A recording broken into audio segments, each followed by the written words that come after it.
Last week, I watched two men walk into my clinic on the same day, same age, both 63.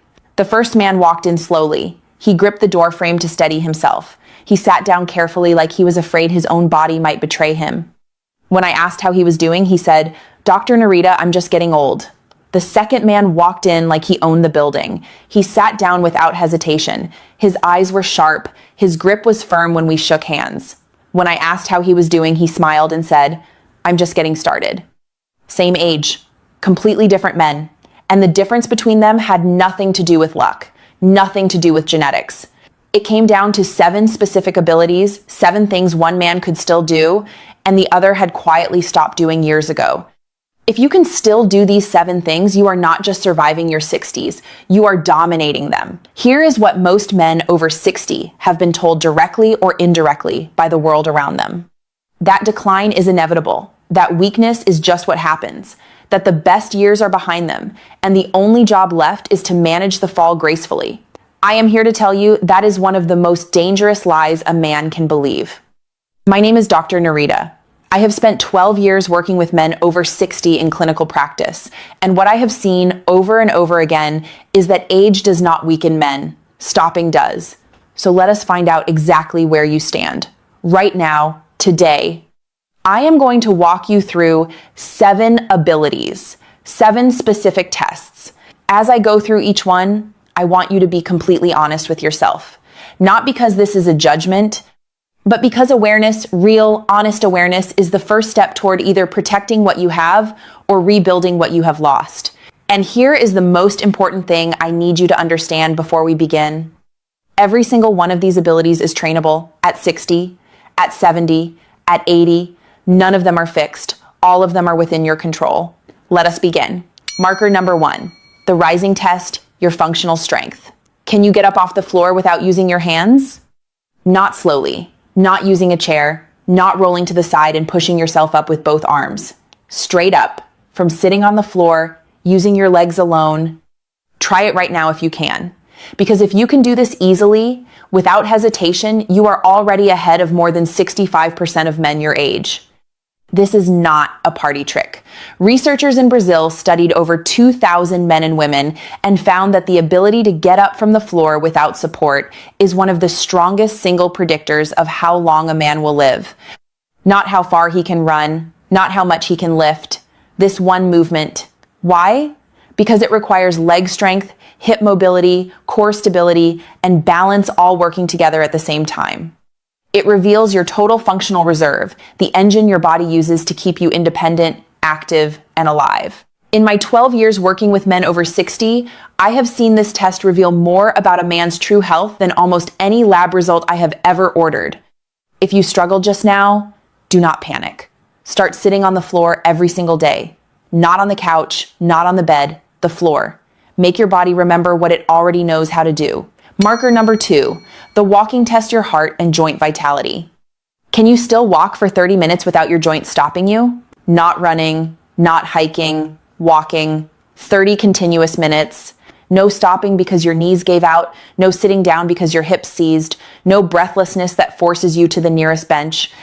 If you can walk for 30 minutes and feel capable, not destroyed at the end, your cardiovascular system and your musculoskeletal system are still communicating the way they are supposed to. This matters more than almost any other marker I will share with you today, because walking is the foundation of independence. It determines whether you can travel, whether you can visit your grandchildren without counting steps, whether you can move through the world on your own terms. I have sat with men in my clinic who told me they stopped walking regularly because their joints hurt a little. 5 years later, they could barely walk to the end of their street. The joint did not destroy the walking. Stopping the walking destroyed the joint. Men who can walk freely live freely. It is that simple. If 30 minutes is too much right now, start with 10. Add 2 minutes every week. Your body will adapt faster than you think because it was built for this. Marker number 3, the wanting test your sense of purpose. Can you still wake up most mornings wanting something? Not every morning. Not perfect mornings. Most mornings. A project you are working on, a person you want to see, a problem you want to solve, a place you want to go. Something that pulls you out of bed with a sense of direction, rather than pushing you out of bed with obligation. This is the marker most men never expect to see on a list like this, but I am putting it here because in 12 years of clinical practice, I have watched purpose decline kill men faster than almost any disease. When a man loses his sense of wanting, when every morning feels the same, flat, without pull, his cortisol rises, his testosterone drops, his immune system weakens, his cardiovascular health deteriorates. The body follows the mind into surrender. But when a man wakes up with something to move toward, every biological system in his body gets the signal. Keep going. We are not done yet. If you have lost your sense of wanting, start small. Find one thing this week. One. A book, a project, a person. Wanting is a muscle. Use it. Before I continue, where are you watching from today? Drop your city in the comments below. I am Dr. Narita and I read every single one. Now let us keep going. Marker number 4, the grip tests your physical power. Can you still carry your own groceries with both arms and not feel it for 3 days? 2 full bags, 1 in each hand, up the stairs and into the kitchen. If you can do this without your arms shaking, without your back seizing, without needing to sit down immediately after your grip strength, your shoulder stability, and your posterior chain are still functioning at a level that most men your age have already lost. Grip strength is one of the most studied markers of aging in all of medical science. Study after study shows that the strength of a man's grip predicts his risk of heart attack, his cognitive decline, his risk of disability, and his lifespan more accurately than his blood pressure in some populations. I have seen this in my own patients over 12 years. The men with strong hands are almost always the men who are still living independently, still driving themselves, still doing things for other people instead of needing things done for them. Your hands tell the whole story. Strong hands mean strong muscles, strong connective tissue, a strong nervous system. Grip does not lie. If your grip has weakened, start squeezing. A rubber ball, a hand gripper, a rolled up towel, 2 minutes a day. The research on how fast grip strength responds to training will genuinely surprise you. Marker number 5, the memory test your brain sharpness. Can you still remember the name of someone you met last week? Not a lifelong friend, not someone you see every day. Someone you met once, 7 days ago. Can you recall their name without someone prompting you? If yes, your hippocampus, the brain's memory and learning center, is still forming and retrieving new neural connections efficiently. You are still capable of learning, of engaging, of being fully present in new conversations, rather than nodding along pretending to follow.